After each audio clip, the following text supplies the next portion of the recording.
Grace and peace, everybody. You saw the thumbnail, you saw the title, so you know what we're about to do. I'm gonna do something special tonight. I did not plan this. There was no pre-announcement, so don't worry if you didn't know about it, because nobody knew about it. I just decided to do it. I want to look at this video. Shout out to Artie Trolls over there on X as well as here on YouTube. Go check that brother out. He was watching this video, and we've seen this before. He was watching the video of Candace Owens' first interview on the Dennis Prager network. It was Candace Owens, I think was the name of her show. And she was interviewing Charlie Kirk. Well, Artie, shout out to Artie again. He was watching it, and all of a sudden the video went private. So why did the video go private? We don't know why the video went private. So everybody was scrambling and scraping. We found the video. I think the only thing right is to watch the video so that we can see what was it that they did not want everybody to see. I do want to bring in a friend of the channel. I want to bring in real quick, Fax Me. Fax Me did call this out as well. I want to bring him in very quickly. Did a video But the stuff that we have gone through over the last year, I mean, there have been moments where I was just crying in bed and shouting at Charlie on the phone. Like, I mean, we've gotten into fights and things get really heated and vicious because we're fighting a war together. But the thing is our names are tagged to it. Yes. So everything that comes out is Charlie Kirk. It's Candace Owens. It's Candace Owens. It's Charlie Kirk. And there's so much hurt and emotion and pain that goes on behind the scenes. And I want to really stress that point because I know that there are a lot of kids now that go through depression and angst, and they look at people's lives on social media and they think, wow, I wish I had that life. But yes, what we do is it's hard. It's very hard. But the stuff that we have gone through over the last year.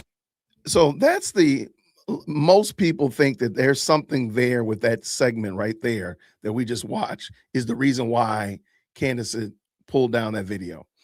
I don't know, because I've actually seen this video before. I've actually used it in other clips and other commentary. So I've seen the full interview.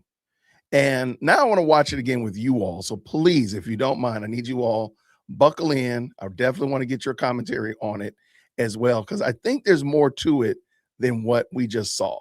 So I don't think that is the smoking gun. I don't think that is the issue. I think there's more to it. Now, I am going to admit right now, I believe that Candace Owens she was fired from Turning Point USA because of the whole thing with the failed art student of Germany and all of that kerfuffle that happened there. I believe Charlie Kirk came here to kind of make sure that it was stayed smooth, if you will, so that to placate her, if you will, to keep her from going nuclear scorched earth like she's doing now. I don't believe Charlie Kirk is doing this out of a sincere love for Candace. I think he's doing this because he's being a diplomat. He's being, for lack of a better term, he's showing brinksmanship. You know, I got to give a little bit. We're going to do some horse trading here. I think that's what's happening here. But y'all let me know what you think. Let's get ready to jump into this. If you don't mind, I forgot to say it the first time. Green hearts in the chat when you can hear. Like the symbiotic nature.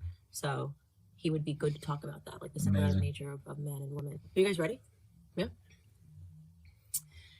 All right. Hey, everybody. Welcome to a brand new episode. Today, I am super excited to be speaking with the man, the myth, the legend, Charlie Kirk. Welcome to the show. Hello, Candace. I love this. Do you love this? Congratulations, first of all. This is amazing. This is like my own little cave. Yes, the cave of freedom. Yes, the cave of freedom. Oh, we have so much to unpack. People were super excited to write in questions. I basically posted on Instagram, if there is anything that you've ever wanted to ask Charlie Kirk and Candace Owens, what would it be? And I got over 22,000 responses. Wow. It was like an AMA in real time. Yeah, it was insane. And my favorite, by the way, here it comes. My favorite question that I got was, who is Charlie Kirk? Well, so you know what? I'm going to take that in the more metaphorical way. Like, tell me the soul of Charlie. I'm going to pretend like they didn't know who I was. So just for self-confidence purposes. Tell me who the real Charlie Kirk is now. It's a good place to start though, because a lot of people don't know how you ended up here. People were asking me where you went to undergrad. And I said, wow, people don't actually know. I went to Prager University, actually. University. That's where I went.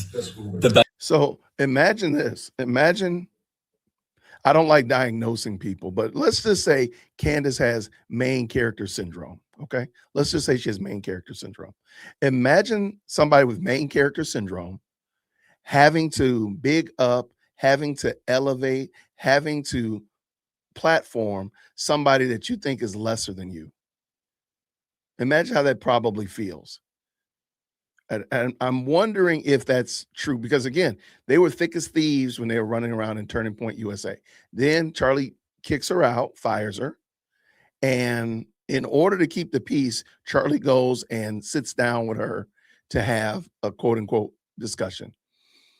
And Candace can't just elevate Charlie Kirk and big him up. She's got to bring herself into the equation. And I think that's what we're watching. But let me know what y'all think. Comment in the comments below.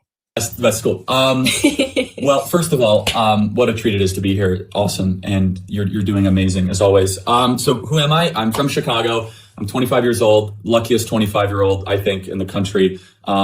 Started Turning Point USA when I was 18. Why? I felt like we were losing our country. And I still feel like in some way we are. I think we've made some good changes over the last couple of years. And I saw in my local community, my high school, students that would be inherently conservative, something similar to kind of what we always talk about, but they would never use that word. They believed in hard work, they believed in the country, but they would also just all of a sudden automatically identify as liberals, right, and as people on the left. And that bothered me. And I was always a more conservative, patriotic, unusual high school kid, I guess you could say, that would read every historical political book possible and, have, debates and dialogue with my teachers. Of course, Charlie would be debating with his high school teachers, is what all my friends would say. Anyway, started this. I had no money, no experience, no connections, and no idea what I was doing, but took a little risk in June of 2012. And here we are now. And, you and I have been working now for what? Together a year and a couple months. That's and right. It's just been amazing. And you've contributed. Okay. A year and a couple months. So that means she was only at Turning Point. I thought she was at Turning Point for 3 years. She really wasn't. A year and a couple months. Let's just say a year and 6 months. So it's 18 months that she was at Turning Point. This is going to get I need to get my pencil and paper out. Get my smartphone, get my dumb phone. I got a feeling we might have to do some timelining here. Maybe we need to do a huge timeline, but actually allow Charlie to tell us what's on the timeline. Because I got this feeling this is going to be interesting. Let's go. Tremendously and greatly from taking Turning Point from one level to just an exponential level higher. And let's actually take it back, because there could be people that are watching this that actually don't know what Turning Point USA is. Oh, wow. And I think it's really important that we explain what it is that Turning Point does and why it's necessary right now in this country, especially as we're talking about launching, as we have Turning Point UK. Yes.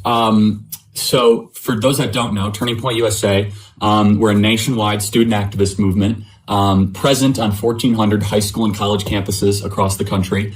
In short, the mission statement is to educate, empower, and organize students around 3 really big ideas: that America is the greatest country ever to exist, that the Constitution is the greatest political document ever written, and free enterprise capitalism is the most moral, proven, and effective economic system ever discovered. Those are the 3 really overarching themes. And even more simple. So real quick, she's saying that they're going to launch Turning Point UK. So that means Turning Point UK is it's still in the embryonic stage, still in the mindscape stage, the napkin phase, if you will. Right? Okay, just write that down. Write that down. TPUK is not in existence as of yet. Write that down, because something doesn't work right. We believe that we're in the midst of a culture war. This is something that Prager University and yourself and Dennis, we all agree that the stakes could not be higher of these ideas and the consequence of whether people believe in them or not. Because if we have an identity crisis as a country and we can no longer agree that we live in a great country, that country will cease to exist. Well, here's what's interesting. So everything that you just said, empowering and educating students, doesn't really sound that controversial. No. If I Google Charlie Kirk and I get hits back, you sound pretty controversial. Yes. Right? I've seen articles saying that you support white supremacy. You're not doing a good job, by the way. Hiring me was probably Can you vouch that I'm not a white? Can we put it on the record, I'll Candace? just say you're not doing a good job. Okay. You're sucking at it really badly. Okay. So it says that you support Nazis, that your group, and especially with this launch and moving overseas, yes, that you're bringing this darkness to Europe. So darkness, yeah. Why is that the interpretation if what you're looking to do is talk about conservative principles? It shouldn't be that complicated. Well, it's intentional demagoguery by the left. Instead of trying to have discussion or debate or dialogue and say Charlie is incorrect about these things, it's much easier to defame people. Right. Because look, there's an understandable amount of fear in America over the last 50, 60 years of radical voices. I'm not trying to dismiss that. Like there's actual people that should be dismissed, such as David Duke. Like there's bad people out there. But it's easier for the left to be able to say Charlie's a bad person than Charlie is incorrect. Right. And wow. I think I know why she wanted this video taken down. Charlie Kirk is condemning Candace in 2026. He didn't know it when he was sitting there because he's 25. So this is almost 7-8 years in the past. He didn't realize it, but he was reaching into the future, wagging his finger at Candace Owens, condemning her because she doesn't debate ideas. She slanders people. She besmirches people. And that's exactly what, man, he was on the money. Fortunately, there's an entire political party built around this. There's an entire part of the American political discourse that is built around this entire viewpoint, which is to defame, demagogue, and discredit instead of disprove. Right. And that's such a sad indictment of our country, isn't it? Because it wouldn't be that like, oh, Charlie is mistaken on free market economics because of why. Instead, it's you're a terrible person, you're this and you're that. And the idea is to not allow people like you and I to even get to the campuses. Exactly. And the truth is, it's because they know that if people hear us, they might agree. How many times, Candace, and for your audience to know, Candace serves communication director of Turning Point USA, came on our team in November and has just been so amazing and so instrumental in so many different ways. And we've done how many campus events? Countless events and campus events together. And how many times, Candace, did we go on campus and there was that student that said, I'll never forget it. So they always say the same thing one way or the other. You're a lot different than I was told you were going to be. Right. I mean, so they'll show up and they've got, the Black Lives Matter protesters sitting at UCLA, for example. Yeah, seated in the front row, arms crossed. And then you've got your Antifa people that are planning some weird event. And there's people that are just all over trying to disrupt. And they come with an idea. I don't know what they're expecting for us to get on stage and say white power. So I'm still of the mindset that Candace Owens has been cosplaying as a conservative. I still believe that. I stand on that, and email management if you disagree. So here I'm listening to her berate the left that she's actually a part of. I do believe that she's actually literally arguing against herself. I'm sorry. And I know it sounds crazy, but when you think about how quickly she's turned into an outright dyed-in-the-wool leftist, you can't come to any other conclusion but that she was always there. She was always there. We just didn't know it. She was cosplaying otherwise. Like, let me know what you think. Power and to salute Nazis and to do something terrible. And then they hear us speak. And my whole thing is, hey, if you're Black, I believe in you. Yes. We can do it without government handouts. This is why we need to embrace conservative principles. This is how liberal principles and policies have failed us in the past 6 years. I believe in you. We can do this as a community. And their faces over time are just like, why did I hate this person? That's right. My favorite moment is because some students are programmed, almost rehearsed by their professors to hate us. And so they come in, and as UCLA, I'll never forget this, Candace, you said, I believe in you as a group of Black students. I believe in you. I think you can succeed without government. I think you can all be rich and wealthy. And one of the students essentially got up to the microphone and was like, stop believing in me. Essentially, no, I'm actually trying to make your life better. No, stop it. I want to be a victim. Right. I would love to hear if Candace would be honest today in 2026. If she went to fill in the blank university, what would she say to those students today? And again, it has to be related to right here in the United States, not 9 time zones away, a sliver of land the size of New Jersey. What would you say today to those people, the same Black Lives Matters, Antifa people? What would she say today? Because what she's saying there, albeit I do think she's just parroting what Charlie Kirk believes and was saying, was actually pretty good. Probably because it came from Charlie Kirk. But what would she say today? Like right now, today, if she got on and had the opportunity to go back to UCLA or Howard or the Atlanta University Center and had a captive audience, what would she say to them? I would like to know that. Absurdity of resistance, of empowerment, The left is on a number on confidence, and that's what I say in the Black community. The worst thing that they've done to the Black community is they stripped away our sense of self-confidence. Yes. And there was a sense of self-confidence. I speak about my grandfather all the time, growing up on a sharecropping farm, and he did it, man. Like, he did it from start to finish. He grew up in this segregated with what he did. South. Your PragerU video talked about right. it. Yes. He never talked about racism. He never said I can't do something because I'm Black. He never said that society was stopping him. He just kept his head down and he worked his entire life, and he had concern. That's exactly, if you just remove racism and Black and insert Zionism and Jews, I'm telling you, like, this was the bit. We were getting played right here in front of our faces. All she did was insert new terminologies, and she's literally saying the same thing right now. That's crazy work. And by the way, where's her dad? She never talks about her dad. It's always her grandfather. Shout out to her grandfather. But what about her pops? What about her mom? She never mentions them. She doesn't even mention her grandmother, but I digress. Conservative principles. He married my grandmother. He stayed married to her until her dying day in 2013. And that was the example that I had in my life. And now we have these kids who have lived through nothing. No, they have no adversity whatsoever. They can't do anything. Of course not. My skin's Black. I'm a woman. I'm gay. I'm lesbian. I'm trans. I can't do anything in this society. And the left has programmed them with all of these excuses. And it's actually those excuses that are cancerous to their progress. That's right. And for the audience to understand this, Candace has been the most effective voice at challenging the victimhood narrative, because the way, unfortunately, the pyramid exists, I, as a white Christian male that's straight and grew up in the suburbs of Chicago, I'm not allowed to talk about this stuff. I mean, obviously I am, but they don't take it seriously. But as a Black female who used to be a liberal that grew up in poverty and went through a tremendous amount of adversity in your life, all of a sudden they can't discredit you. Right. And when they do, they look like Looney Tunes. Right. And you're, they are Looney Tunes. No, that's exactly right. I get the And I'm being very nice by the term Looney Tune, by the way. I'm watching you, Democrat Socialists of America, doing your opposition research.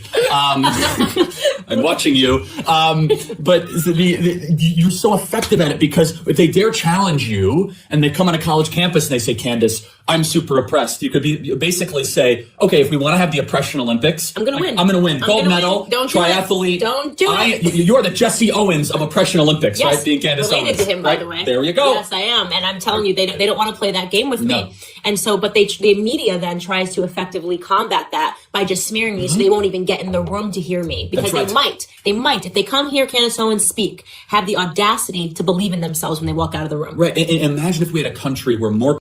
So she's arguing against the viewpoint that she holds. And she's trying to get people to abandon the viewpoint that she actually, in the position that she actually holds. I know y'all, it sounds crazy, but I do believe that Candace Owens was faking the funk here. I do believe it. I do believe it. There's a lot of things that have come out as it relates to her childhood and such like that, that it wasn't as, from the mud as she likes to make it sound, and all this hood behavior that wasn't really her reality. Now, she did have some bad upbringings, and I'm trying to minimize that. But from the understanding that I have, it wasn't as bad as she's making it out to be. So that being the case, a lot of these bona fides that she's trying to lean on, that is cosplay. She's extracted that from somewhere. And I know, let's keep it going. People thought they could do it, and someone doesn't have to do it for them. Right. And isn't that what has made America the most resilient country ever? That's how we've been able to incorporate people from all over the world, all different backgrounds, all different religious persuasions. And as Dennis Prager always says, we are the least racist, multiracial country ever to exist. And it's a kind of that ethic and that ethos that you have self-reliance, that you have resilience through adversity. And you're not going to blame somebody else for your problems. Right. But the universities are teaching the exact opposite. Right. I want to talk to you about, you touched upon your faith in a little bit, and I think that's something that we talk about a lot. And can you just explain to the audience how you see God in all of this? Yes. And how it's touched your personal life and driven some of your conservative Thank beliefs? you for asking. So I'm an evangelical Christian. So what does that mean? People get freaked out when they hear that. Like, I liked them up until now. I can see the YouTube comments and signing up. You're like, at 17, 14, you lost me there, Charlie. I get that all the time. So what What's an evangelical Christian? Okay, first and foremost, we believe in a God. Okay, maybe people can agree with that. Signing off now. Right, now they're all gone, right? You believe in the voodoo man. Okay, so we believe in a God that is ubiquitous, that is omniscient and all powerful. What does that mean? That means God is everywhere. God is all knowing. God is all powerful. God created us to be today. That we as human beings are actually first and foremost spiritual beings. Our chemistry is all just made by God, but we're actually spirits. I believe in a God. I believe in the Bible. I believe it's the greatest book ever to exist. 5,000 years of history, over 34 authors, 66 books. And then I believe God came in human form. And this is why I'm a Christian, evangelical Christian, that God came down as a gift for us broken humans to be able to accept this gift and his son, Jesus Christ. And that is, as talked about in the Bible, created the Trinity. That God is the same God, but think of it as the analogy I use. Think of it as water. Oh, no. Oh, I hate these Trinity analogies. This is going to be terrible.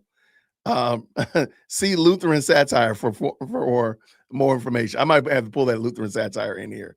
I hate these. Okay. I think Charlie did a good job. One of the problems though, I don't like, and it's not just, I don't like it. I don't think that it's helpful. We're not just broken, because if you have an item, I have a pen right here. The only way that this pen can get broken is by something exacting pressure or doing something to this pen to break it. The problem is we are sinful. The reason sin is in the world is because of us, right? We're the problem, not the problem has been exacted onto us.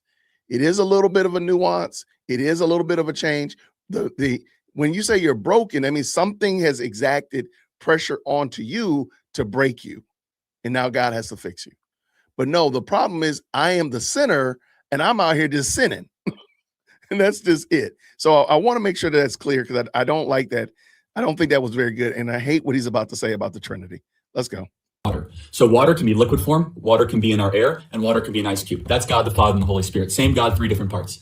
And so Jesus Christ was God in human flesh, who first and foremost taught us how to live, but secondly and most importantly, he was a gift to us, that if we accept him as our Lord and Savior, then we can have eternal life, and we're actually reborn, that something happens to your spirit, and that you go through a process where you become actually a different person. I know this might sound so bizarre and so weird for people to hear, but I've seen it happen in my own life and for other people. And so why does all this matter? And what we're talking about, we have to realize that there's something bigger than ourselves. Right. And I believe, and I see it, that people that are born again Christians, or people like Dennis Prager that are Bible believing, Torah observing, Jews, they approach life in a much different way, that maybe my opinion and what I do is not the most important thing in the world. Maybe I want to do good, not just feel good. Right.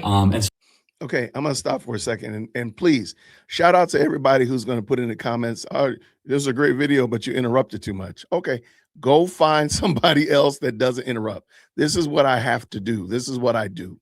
I interrupt and I add commentary. I add my thoughts and opinions to it, and you all do the same. So that's why I do it. Notice something about Candace. When Candace truly is outside of her depth, Candace is quiet. And I notice here, she's saying nothing about the quote unquote faith that she has. Not a thing. She is quiet. I also notice that Charlie Kirk is not speaking as if both of them believe this. And I could be wrong. I might be over analyzing it. So feel free to let me know.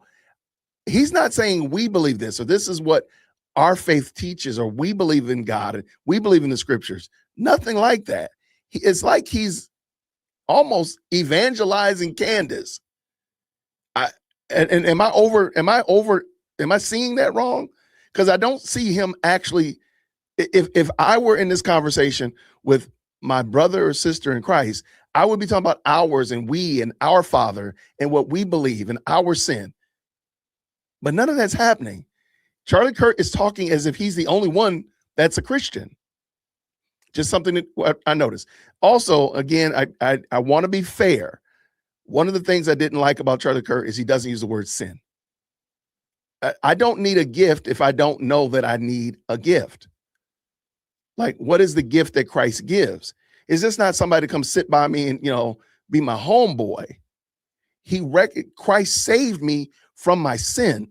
And I do think Charlie would have been much better off just being very clear and demonstrative. We watched several debates, several Ask Me Anything events, and he doesn't use those terms very frequently. I do think that was a weak spot in his chink in the armor, if you will, whatever, is calling sin.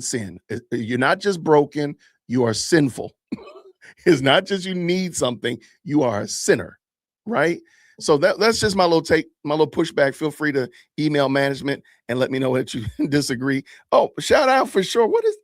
Shout out. Thank you so very much for the 10. New Zealand. She actually ranted about Charlie firing her too. She was losing steam and she used Charlie Kirk to try to milk his death. It's disgusting the more you think about it, to be honest. I agree with you 100%.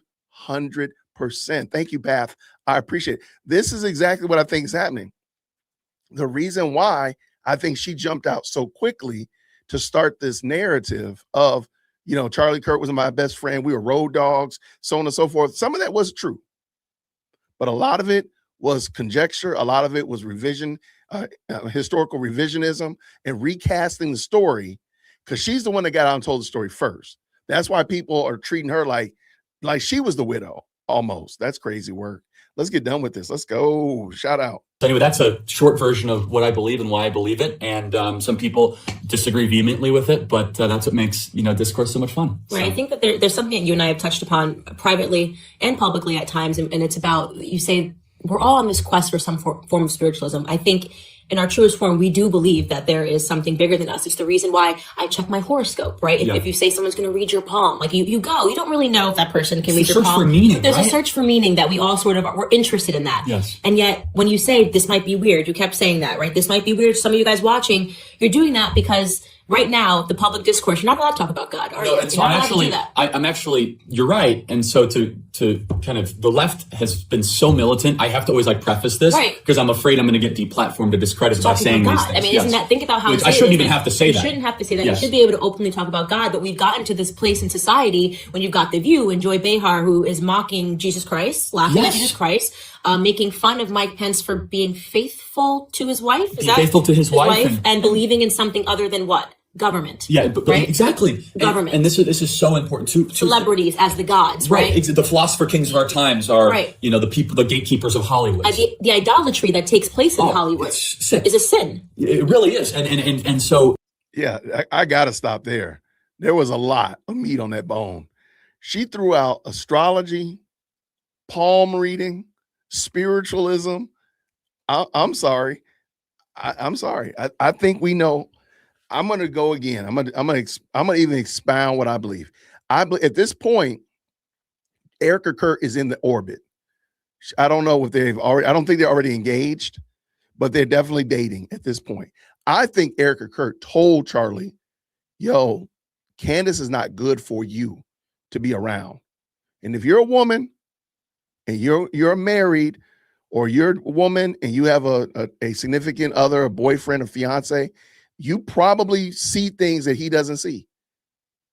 Sometimes us guys, we just doing life. We're not paying attention to stuff like that.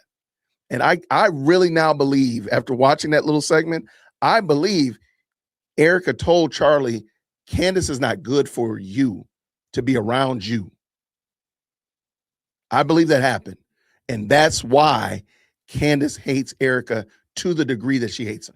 Because I think Candace was always holding out that Charlie would would want to be around her, whatever, whether it be married or not. I don't know where she was thinking about that, but to be cut off by his wife, I think that's what got really salted her grits.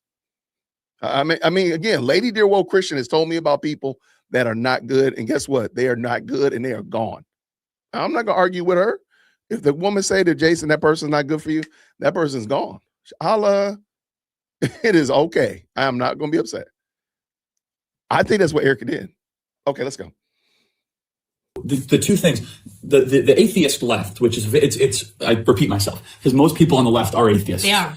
Because they turn government into their God. They turn government into their church. We've talked about this a lot. But the idea that man is nothing more than a composition of particles and chemicals, that's only about 100 years old. That's formed from Darwinism. The idea through all the Eastern religions or all the, Judeo-Christian, that we're actually spiritual beings first, composed in just physical matter, that's thousands of years old. Right. And so the left, they make it seem as if it's very progressive, that, we're just nothing more than the particles. I totally reject that. How many times, Candace, have we in our journey said that this is a God thing? 100%. God has had my back throughout this journey, and people always ask me, and actually one of the questions that somebody wrote in is like, Candace, do you believe in God? Are you a God-loving Christian? And the truth is, when I was a kid, my grandfather raised me to be extremely Christian. We had to wake up every day and read the Bible. And I resented that because it was so not cool when you went off to school. In public, you don't teach it.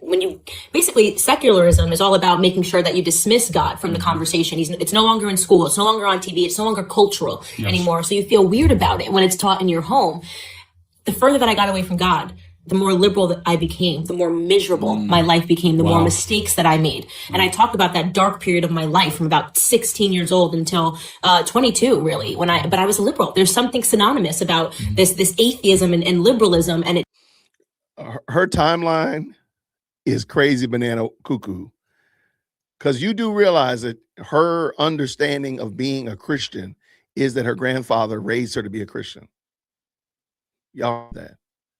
Wow. Again, I've heard this before, but now I'm glad I'm watching it with you all. This is some high yield, very interesting commentary. It turns you into a horrible, corrupt person. And then I found conservatism, and I was naturally drawn back into God. And now I read the scriptures every night before I go to bed. And I'm closer with my grandfather and having conversations with him. So can I ask you a question, Candace? No, it's my podcast. Oh, okay. No, I'm kidding. Father, forgive me, for I have sinned. So let me rephrase that. Okay. So being on the left and the right, you could talk from authority here. Who's happier, conservatives or liberals? Without question, conservatives. I was miserable when I was a liberal. I was miserable, pretending to be happy. And you see that when you talk about when I see on Twitter, right, Chelsea Handler just screaming at Trump every single day. Those are not happy people. They're miserable. Think about it. She has no family, right? She has no children. And you're right, it's atheism. You have no purpose in life, right? So your purpose becomes about pretending that somebody else is the reason for all your anger, when in reality, you're angry and you're bitter because your life is unfulfilled. Right. And Dennis is so spot on about this, where he says, you ask an atheist, do you hope you're wrong? And any atheist who hopes you're correct, that there is no God, you'll never see your loved ones again, I would never want to live that life. Right. That's so sad. And I think what's happening in America is there's an existential spiritual crisis happening, where our universities, our culture, are programming students to glorify themselves. What matters how my feelings are more important than facts, right? Like how I feel is much more important than what might be true. But when you believe there's a God, you might say, there's some things I might not understand. Right. That there's complexity to all this. And Candace, your testimony of, I was in an unhappy, use your word, miserable place. Miserable, yeah. And you're back to the scriptures. What I find about mean. But she never this is the clip right here where it's talking about she's mean. She never actually says what she did to deal with that situation. Charlie inserted scriptures into the argument. She never said that. Charlie inserted that into there. I'm sorry, Charlie, but, and again, somebody mentioned that Charlie Kirk was extremely young here. You're 100% correct. You are 100% correct. I'm not on his neck about anything, harsh. I'm not at all. I recognize that Charlie Kirk's he was 23 or something, 24 at this time. He was very young. I totally get it. I'm not riding his bumper about that. All I'm saying is some of the things he was saying were not correct. Okay, but let's keep this dance going. And it's amazing because I hear this story over and over again, and the grace of God and the forgiveness and the path he leads us is real. And for anyone watching this, I encourage you, just take time to read the Bible and to pray and meditate. It doesn't have to be, it doesn't have to be 5 hours and go to a church. That might intimidate people. I understand that. But there's something so special about the Bible because it is the most banned book, the most burned book, the most banished book ever to exist. But it's also the most read book, the most translated book, the most powerful book ever. There's something special in those pages. Right. And it almost brings me to emotion to talk about it because our students are not being taught this. And in the scriptures, you will find so much depth of knowledge, so much wisdom.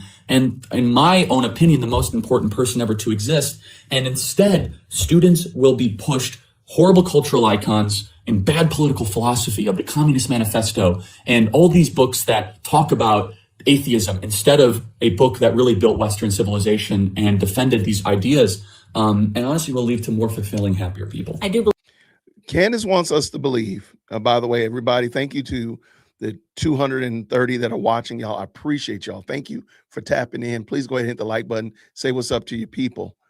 Candace wants me to believe that that man right there believed in astral projection and time travel, and that he was an alien in the sci-fi sense, not just I'm just in a weird place, a fish out of water, but in the sci-fi sense. That's what she wants me to believe. After what you just heard right there, is that what you're translating that as? Okay. It just seems interesting. It just seems interesting. It doesn't seem like somebody would be saying that if they believed in time travel, astral projection. They weren't serious about their Christian faith. Because remember, she makes him sound, the tale of two Charlies, she makes him sound like he was a fraud in this regard. So what he's saying here is fraudulent. Is that what you got from there? Believe that, and I to people that are listening and watching this, is just to ask yourself a very simple question, which is, are you happy? And it's a question that only you can answer. I'm gonna stop again. I know. Shout out to the people that are writing the message saying stop interrupting. Shout out to them. Shout out to those people. The Christian faith is not about being happy. Being a Christian is not about being happy. It's not about having all of your needs met in the physical, temporal sense. It's not, not having, singing in the rain and tiptoeing through the tulips. It is the fact that your sin debt has been paid. I'll say it real simple, like Alistair Begg said, the man on the middle cross said that you can come. That's it. That's it. There's nothing more. We don't need to make it more in depth than that. Ain't got nothing to do with you being happy. Now, that might bring you joy. It might bring you to tears when you realize it.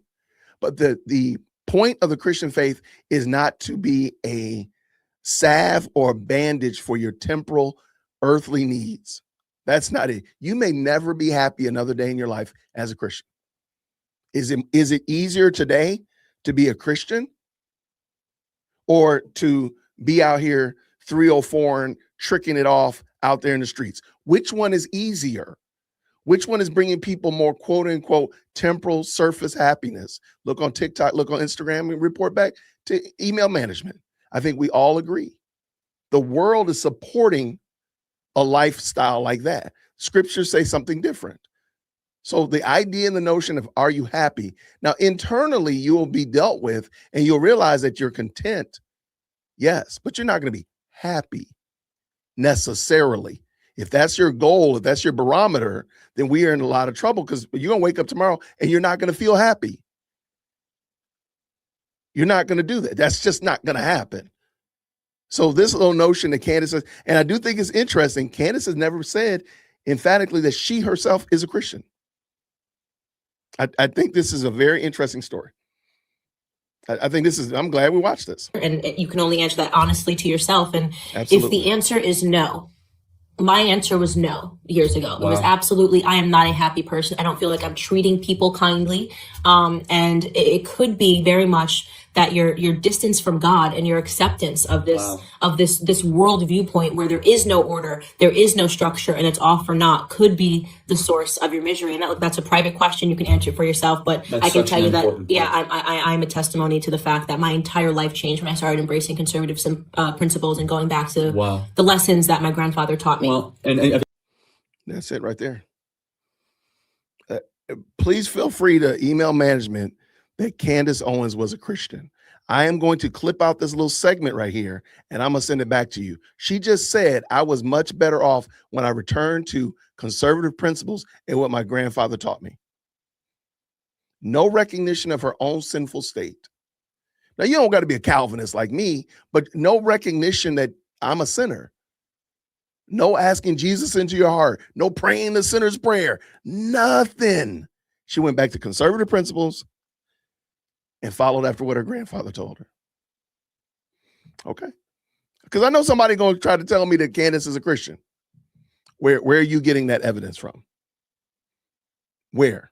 Now, when you look at it also, when you take what we're seeing today in 2026 and you're laying it over this story right here, you realize that, yeah, this is the fruit. What we're looking at in 2026 is the fruit of I returned to conservatism and what my grandfather taught me. Just to build one more thing though, and I fear this, is that there's one political side right now that is becoming more rejective of God and embracing atheism and secularism, and one that's not.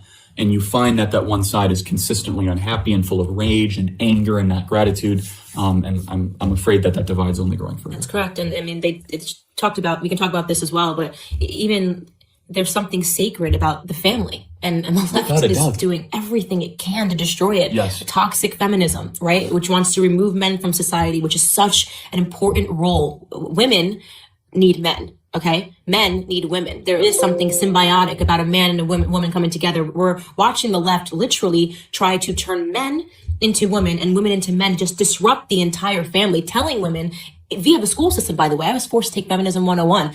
You can do it without a man. Just go out and adopt children. You don't even have to raise. If you want a child, you don't need a man to do that. Why are you teaching women that? Of course, if something terrible happens, God forbid, and you lose your husband, can a woman do it without a man? Yes.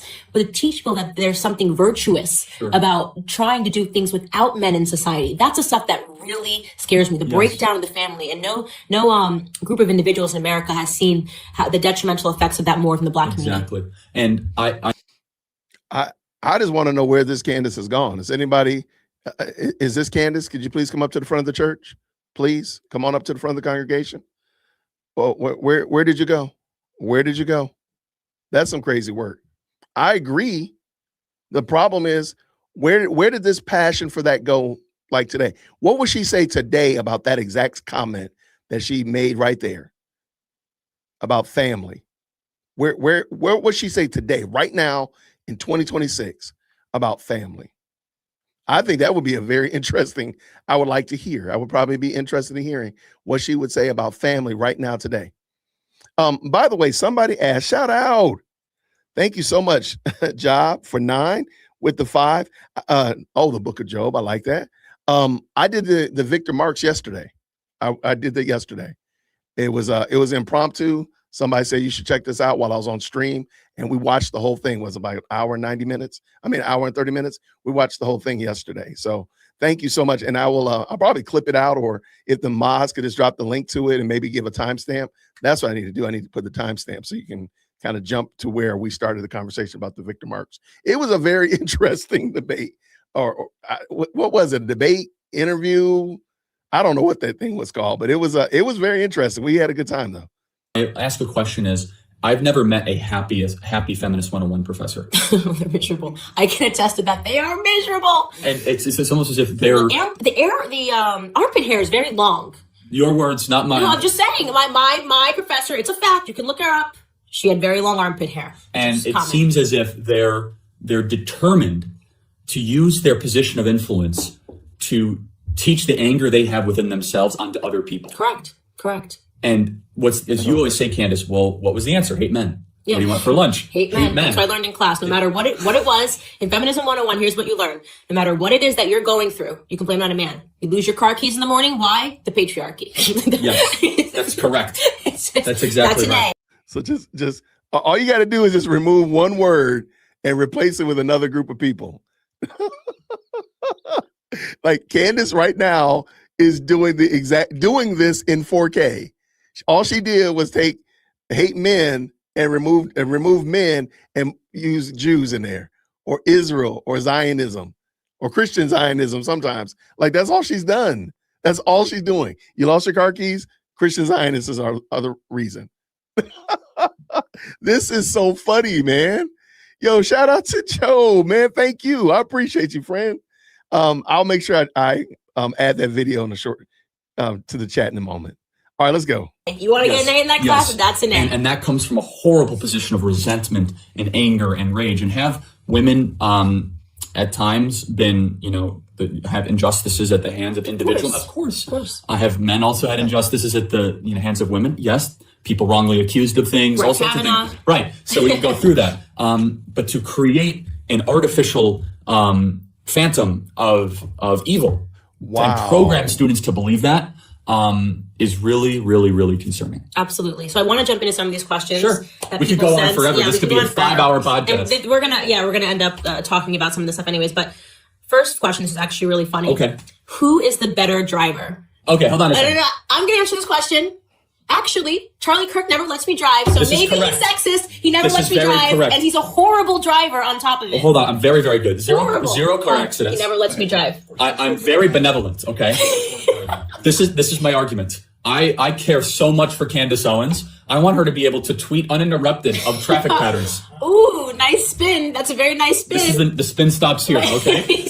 And I will say, without a shadow of a doubt, every time, it's not even a question. I just go right into the driver's seat.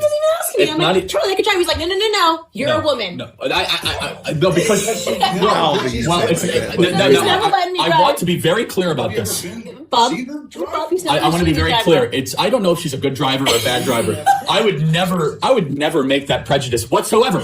Instead, it is a man's role to protect the woman, right? And you protect them by being able to drive so that she can tweet uninterrupted. And I will attribute her Twitter growth over mine to the fact that when we're driving through the San Bernardino Valley, I have to try to avoid burning cars, and she can continue to tweet uninterrupted. So well done. You're welcome. It's such love. Congratulations, Charlie. Anytime. That is a very wild story. And again, I think that they were friends at a time. So I'm not arguing that they weren't friends. I'm not saying that they didn't like each other at one time or they had favorable memories and such like that. All I'm pointing out is, and all I want to bring up is that I don't think they were friends soon after this interview.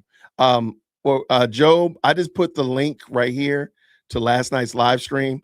And in the description, I set the timestamp so you can jump to 2 hours and 22 minutes and it'll start that conversation right there. So shout out to you. Okay, let's go. Just you're a wonderful human being. Thank you. This question is so interesting. And I thought, and a lot of these questions came in that were like this, which is jarring to me. And it really shows you how social media doesn't present reality all the time. Do you ever doubt yourselves? Of course. I'm just like, of course, right? I mean, and it just shows you, and we can talk about social media a lot, that everything you see on social media is a highlight. And that's a great way to put it. Yeah, it's a highlight of people's lives. And you're like, oh my God, this person's life seems so cool. But the stuff that we have gone through over the last year, I mean, there have been moments where I was just crying in bed and shouting at Charlie on the phone. Like, I mean, we've gotten into fights and things get really heated and vicious because we're fighting a war together. But the thing is our names are tagged to it. So everything that comes out is Charlie Kirk. It's Candace Owens. It's Candace Owens. It's Charlie Kirk. And there's so much hurt and emotion and pain that goes on behind the scenes. And I want to really stress that point because I know that there are a lot of kids now that go through depression and angst and they look at people's lives on social media and they think, wow, I wish I had that life. But what we do is it's hard. It's very hard. And do you doubt yourself? Of course I do. And there's some things that I haven't doubted in a long time. There's some things that I'll doubt daily. And look, it's hard to put into words. And Candace is probably one of the only human beings that can sympathize with what I'm going to say. It's really hard to wake up to 8 reporters that want to destroy your life. That's not fun. It's just not. And do you doubt? Of course you do. But and what we have learned, Candace, through this trial by fire is the only real way to put it is the only person. This is so cliche. I hate it, but it's cliche because it's true. The only person that can debase it is yourself. Right. Is that if you give up and then they have won. Right. And it is persistence and perseverance and the grit is really one of the key components to being able to pioneer ahead. And for people that are dealing with depression and angst and anxiety, understand that some of the most miserable people I know in private situations live perfect social media lives. That's a really good way to put it. And I'm trying to reconfigure my lens of how I process social media. Right. And I love when people say, I was wrong and I'm sorry. And instead of just, I think the whole kind of Instagram influencer rise the last 4 or 5 years where everyone has perfectly polished pictures overlooking the Santa Monica Pier, and it's just, you know exactly what I'm saying, right? As the sun is setting and it's just perfect. And like, oh, I want my life to be that way. And in reality, they're looking through Instagram saying, I want my life to look that way. And everyone wants their own life to look the other way. And I don't know what the equivalent of that was in the 1970s. I don't know. Well, I don't think there was. That's what I'm saying. I think that people have to understand that we live in a different world now, but don't think because you follow me or that you follow Charlie that this has by any means been easy. There have been moments where I've sat him down and he thought that his whole life was over and was like, if they're just trying to kill me and destroy me. And I'm like, get your head out of the sand. Like, we fight, we go on. And there have been moments that I've called you and said like, this is it. It's over. Like, I can't do this anymore. And he's been like, you get your ass up and out of bed and you keep going. And it's so, so important for you guys to understand that, the next day, it always does get better, guys. It gets better. Okay. I got to stop for a second. I don't know who it is that they're looking at to Candace's immediate right, because she keeps turning. I wish that person would just come sit at the table. I want her looking forward. But she does realize that she's refuted what she said earlier about happiness. Charlie has refuted what she said about happiness. And I don't think that's why I'm saying, like, your conservatism must be rooted in the reality of scripture, not just in conservatism, because you're going to be a man or a woman without a country soon, because you're just going to be out there floating in the world. And it's not rooted in anything. Like, she's just saying things. And I think that's ultimately, because again, that whole happiness thing is still bothering me. And Charlie completely refuted that in 4K. So I think this is going to be interesting how we go. Let's go. The other thing is, giving up should never be an option. And also surround yourself with people like Candace, that whatever you're doing, that can relate. And that when you say something, that they're going to tell you, the truth, and they're going to be honest, but they'll also have your back. And I understand this might sound cliche, but it's so hard to find that. Right. It's so hard to find that kind of loyalty that, the kind of the old expression is, when you're in a foxhole, you want someone who is not going to tell you that there's no bullets being fired. You want just to say where the bullets are coming from. Right. Yeah. That's right? Exactly right. Yeah. You don't want someone in the foxhole with you being like, well, you want to get a hot dog, maybe a burger, a smoothie. You want to say, no. There's a machine gun nest over there. There's mortar shells coming from there. Right. Well, here's what we're going to do. Here's to be the able plan to do of that. action to get out of this. Exactly. Right. And that's the type of friend that you want. And you definitely don't want one that's going to run for the hills behind you. Yeah. And We've had those. We've had those. Yes. We definitely know who our allies are. And PragerU is one of them. Amen. Next question. I love this question so much. If Trump wasn't running in 2020, who would win? I love this question. I didn't know my voice could do that. That was very impressive. Oh, very weird. Wow. I've got an answer. Ready? Okay. China. Okay, yes. China would win. The illegals would win. MS-13, the illegals. They would be winning. Drugs would win. They'd have a big day. Right. Drugs would be unbelievable. Drug dealers would be having the best day Drug ever. dealers would be the winners. Fentanyl is the worst. He does really good impressions. No, that's actually that's a very good answer. China would win. China would win. If Trump wasn't winning. But look, I want to say this. God bless and thank God for Donald Trump for honestly, what he's doing. I love my president so much. My goodness. I love him so much. He makes me just want to drape myself in an American flag, run out screaming the national anthem and I just am the most patriot. And it feels so good. You know what feels so good about patriotism? Wow. It's a family. Your color doesn't matter. Your creed doesn't matter. It's like we are an American family. You turn around. About that, Candace. How does he, this horrible person they say, how does Donald Trump treat Candace Owens when you've met him? He's just the most lovely, warm human being, and he gets it. And he fights for us every single day. And there's something about being around people and realizing that it doesn't matter how tall, how short, but whether you're Christian, whether you're Jewish, whether you're Black, whether you're a woman, or whether you're female, you are united by the philosophy of America. And it's beautiful. Yes, it's it knows no color. Who's this person that's interviewing Charlie Kirk? Does anybody know? Can somebody tell me, who is this woman? I'm looking online. I don't know who this woman is. Who is this woman? Somebody please in the chat, let me know who this woman is. And is she available now in 2026? Is she still doing podcasts in 2026? I'd love to hear what she's saying now. Unum, out of many one. Right. And as Dennis Prager says, the American Trinity is in God we trust, liberty, and e pluribus unum. It's that, and Donald Trump believes in that to his core. Right. And he fights and he fights and he fights. And if it wasn't for him, our country would be in such a sour, horrible place. Which brings us back to the question: who do you actually think would win if Trump didn't run in 2020? He was like, you know what? 4 years ago. A Democrat would win. That's the answer. That's the answer. I didn't want to say it, but you said it. I wasn't going to say it, but you said it. And here's the one thing I will say though. Hey, he said it. I said it. Everyone else was thinking it. I said it. Okay. A Democrat would win. Who would it be? Of right now, of the Super Bowl. I can't wait, by the way. It's the Trump hating Olympics is really what it is. I can't by the way, I don't know when this will air, so I'm going to say it, but Klobuchar announcing for president, talking about global warming in the midst of a blizzard. It was just amazing. We'll end the country.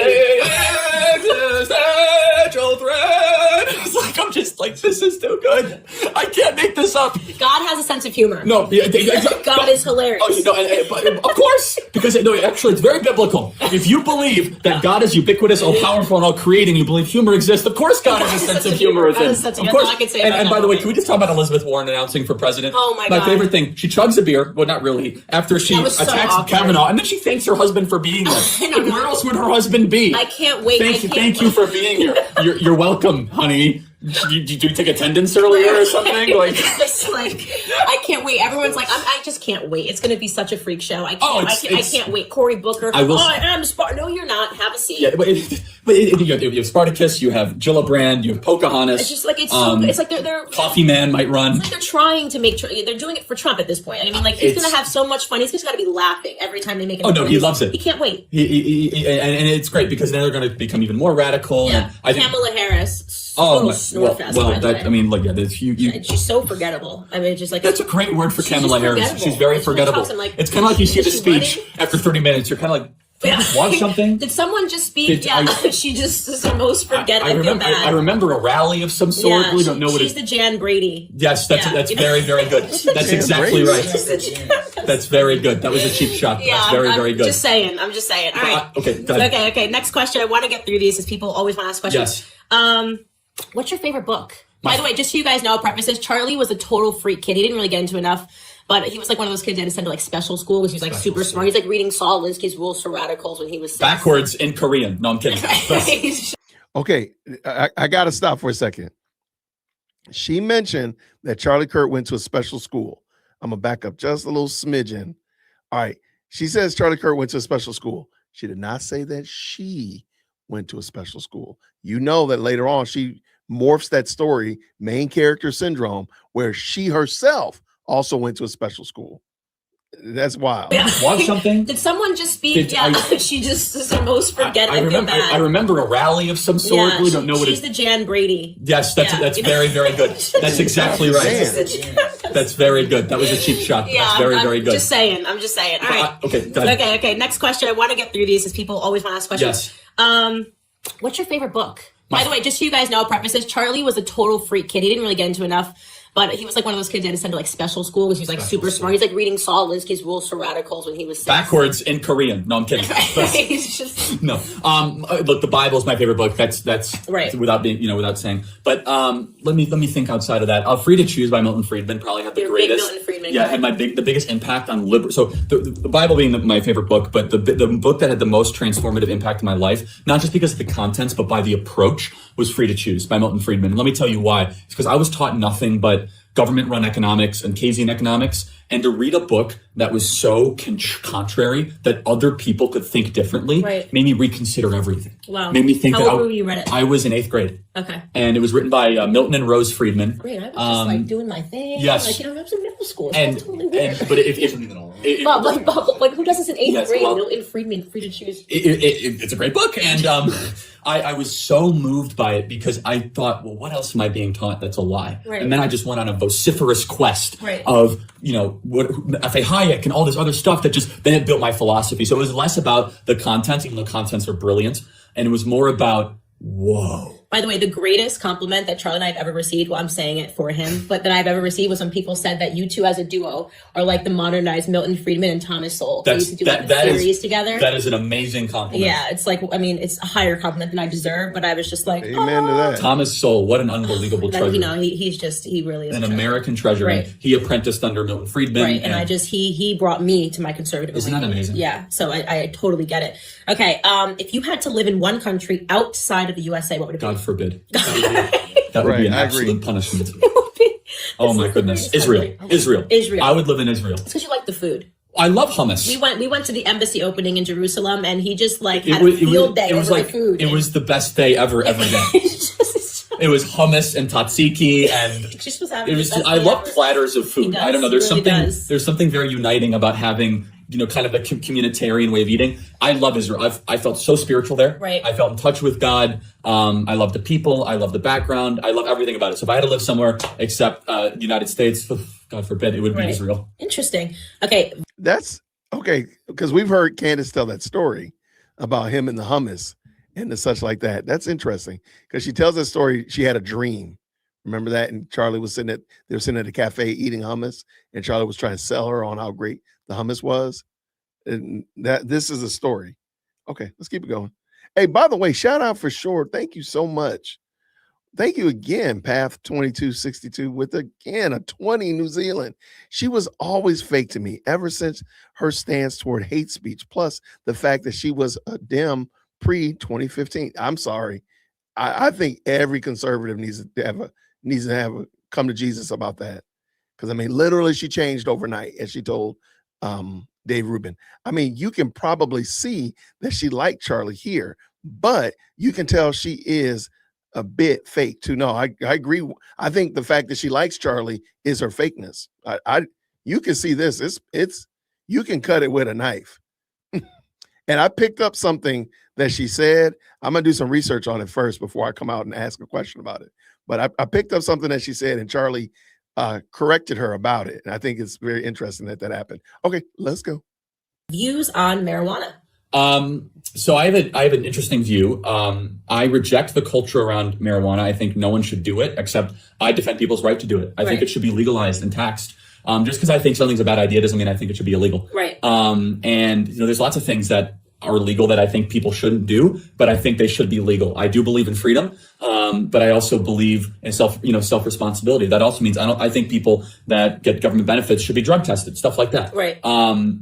So yeah, I am more open-minded than most on marijuana. But I think I've seen it screw up a lot of people's lives. Let me put it that way too. Yeah, but the fact that you've seen it screw up a bunch of people's lives is proof that prohibiting it doesn't. That's exactly right. You know what I mean? That's how I came to this. That's my point. Yeah, everyone that I know has smoked marijuana. You can get it at any time. Yeah. And so we spent hundreds of billions of dollars trying to enforce and make something illegal ineffectively. Yeah, it's like prohibition. The prohibition era. Totally. People are still going to do it. So in my opinion, I totally agree with you. People should be free to choose whether they want to do it. I think it's really stupid. I totally agree. You should be free to choose these things. It's funny because Charlie Kirk clearly he's gone back and forth on this topic because I've seen him at colleges completely against marijuana. And right here, he has a view that's very similar to what Erica had, which is basically tax it and regulate it. It's funny because Candace is sitting right there, amening it, making the yummy sounds, but she acts like people can't grow and change or have a viewpoint that they come back and revisit. You can't do that in her mind. But Charlie literally has done this. Again, because I have the video of Charlie disagreeing basically because he was very adamant against it. And Erica was very much, when she was a pageant queen, she was very much like, whatever, do it. Do your thing. Just regulate it and tax it. That are dumb. Yeah, I mean, if that's exactly, you should totally have the freedom to choose things that are dumb. Okay, who is, I already know this. You kind of already touched on this. Your all-time favorite historical figure, is it Milton Friedman or is there someone else? Jesus Christ? Yeah, I would say, I gotta always say Jesus Christ probably. Wow, that is a great question. Historical figure. So just for to make it fun, let's just say before 1850. Okay, he's amending your question. Whoever this is. Susie from Buffalo. I'm so sorry. Yeah, exactly. It's amazing, stunning. Right? It's the Mensa. I mean, I'm kidding. So I love the American founding fathers. Ben Franklin, I always really enjoyed. George Washington, Abraham Lincoln, Thomas Jefferson I think are too cliche. So one I really enjoy that I just love learning from is Julius Caesar. I think he's one of the most interesting historical figures. If you want to talk about someone who lived a full life, right? It's Julius Caesar. From conquering northern Germania to surviving and winning a Roman civil war, right, to an unusual alliance and quelling a rebellion with Cleopatra, to eventually ending the Roman Republic, to starting the Roman Empire, and then seeing the people that he benefited the most turn against him. Right. I think there's something very tragic and very interesting about that. So I think it's one of the most interesting, and you could learn, if there's something to learn about humanity, you could learn it through the prism of Julius Caesar. Interesting. I was not expecting you to say that. That's really good. Okay, this is one we're going to both have to answer. What do you disagree with Trump on? You first. Hillary should be in prison. Okay. He should have hit harder on that. I really think that he should be just Yes. Especially because everything that he is going through, that he's unjustly going through. Yes. It can be attributed to her losing the election. And they are just the most evil and the most corrupt individuals. And the idea of them getting away with it and not being in a cell drives me insane. So I want you to tell me how you really feel about this. I'm serious. Trump, if you're listening and you're watching, yes, this is what I disagree on. I want this campaign promise delivered. Lock her up. So I agree with you on that. And he is watching. And he will watch it. So I'll say three things, just because these are the three things I always use. I have a I guess you could say, conservative view on the death penalty. I'm actually against the death penalty totally and completely. And Trump is very pro-death penalty. This is something where Dennis and I don't agree on. Yeah. So first of all, we wrongly execute people way more frequently than I'm ever comfortable with. You look at the data. It's actually more expensive doing the death penalty because of all the appeals. And also, if I think we are going to make an argument of not having taxpayer-funded abortion, right. Then we should not have it's not ideologically consistent. Yes, so I'm so I'm against it on that. Second thing that I would, I disagree on that wholeheartedly. I don't think that we can't put those two on the same. The problem is we try to treat certain topics as if there's a life being taken, so we can put all the life being taken in this bucket, and we got to do away with it. No, taking a child's life and somebody who is raped, murdered, and pillaged, taking their life is two different things. They don't need to be in the same bucket. And first of all, we don't need to have abortion at all. Get that out of the bucket, period. That's off the discussion. I'm sorry. I don't think we would have the problem. I think that we have in the country is that the fact that we don't execute criminals, because I don't think we would have so many people be criminals if they knew that they would be executed. Once we find out that Johnny has done XYZ, Johnny has to get his head laid to bed. That's just it. That's just it. Now, Lil Ray Ray and Bill Bob over here, they're going to see that we laid Lil Johnny's head down. Guess what they're going to probably do? Say, maybe I don't want to do that. So we're actually stopping crime and saving money, actually. However much we spent to put Johnny's head to bed, we've stopped Lil Ray Ray and Lil Jim Bob over here from out here being fools. I'm sorry. I disagree with him. I don't disagree with, but I don't even say it. I'm so sick and tired of treating Saudi Arabia as our friend. No, this is something that we could unpack that for a really long time. That could be a whole episode. Yeah, I mean, they funded 9/11, 15 out of 19, the hijackers were Saudi Arabian. And if it was any other country except the country that we had a huge oil agreement with, we would not be treating them the way that we are. That's exactly right. It's business. Yeah, and it really pains me and it sickens me. And it's something I think we as conservatives need to take a much better look at. Right. They sell arms to Al-Qaeda. They fund Wahhabi mosques all across the world. And again, their involvement in 9/11 really just makes me sick. And then the third thing I guess you could say is the marijuana thing with President Trump. I think he's softening on it, but I just don't think it's something that we should treat in the same classification as cocaine. No, absolutely not. And I've seen cocaine and heroin and opioids really destroy people's lives. Right. I think we should, I think we should go harder after the pill pushing pharmaceutical companies than after marijuana dispensaries. And because I think that there's pharmaceutical companies that are pushing opioids on people. That's no different than drug dealers on the side of streets. Yeah, that's exactly right. I actually totally agree with you. So those are my 3 things. Points. Yeah, I actually totally agree. Okay. This person says, non-sarcastically, who is a Democrat leader that you think could be of value? I like this question. That's a really interesting question. Yeah, let's be nice for a second. Should we be nice for a second? We're not capable of being nice. Final Jeopardy. No. Who could be of value? I mean, this is kind of a weird way to answer the question. But I do see Alexandria Ocasio-Cortez as being of value to us in a weird way. I think first and foremost, this sort of radical leftism that she preaches is actually going to throw the more moderate people our way. Because I do not believe, like the people like Nancy Pelosi, they're not actually radical leftists, but they've been using radical leftist rhetoric to combat Trump. And what's unfortunately happened is that it's birthed a radical leftist movement within their party that has effectively splintered their party. And she's shown that she's not afraid to go after the moderates. She's not afraid to go after Pelosi. She's not afraid to go after Schumer if need be. So in a weird way, I think that their party is actually like splintering as our party is uniting. Yes. And so someone who could be of value, I totally agree. I think AOC will. It's a weird way to say value, but down the line, I think she could help. She's constantly wrong and never in doubt. Right. Which is horrifying. Passionately stupid. Yeah, she's passionately stupid. That's correct. She's very telegenic though. She's gotten training on camera though. She's good in the sense that she knows how to be endearing to a population on TV. It's called infantilizing herself. That grosses me out in a way that we could talk about this, but this new breed of women who want to talk like toddlers and pretend Christine Blasey Ford, right? Another example of this. The left has this whole thing where they want women to go like this. Oh, well, Charlie, I didn't know what you meant by that, but I really do think that it would be good if we could just do more good stuff. It grosses me out. That's really good. Wow. I got to take a second, y'all. Wow.